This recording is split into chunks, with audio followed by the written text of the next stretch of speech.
and they don't realize. I told a sales team the other day, I said, have you Yeah. forgotten that there's a human on the Yeah. other end of that phone? Like, have you Yeah. forgotten that this is not some CRM just data line, but someone has air in their lungs, blood in their body, and they are trying to hope to God you are providing them the Yeah. solution, which is a problem that they've probably actually been dealing with for years. And I think Yeah. sometimes people are just like, and it's $9,800.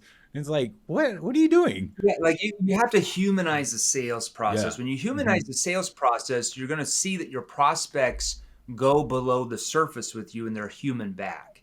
Right. If you're just assuming the sale and going through the numbers and asking like questions like an interrogation, your prospects will only stay surface level with you, and then they'll never go below the surface where the real emotion and pain comes out. That's where the sale's made.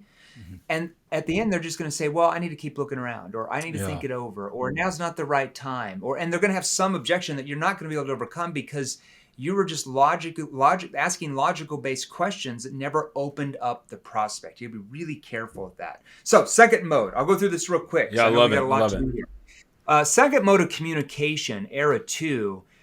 There's a scientific name for it, but I'm just going to break it down as think consultative selling. So think consultative selling, second mode, okay? So we're more persuasive when we attempt to have a real discussion, all right?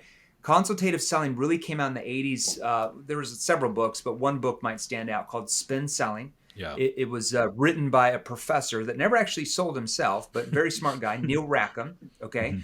Where he taught that you needed to ask logical based questions to find the needs of the client, okay?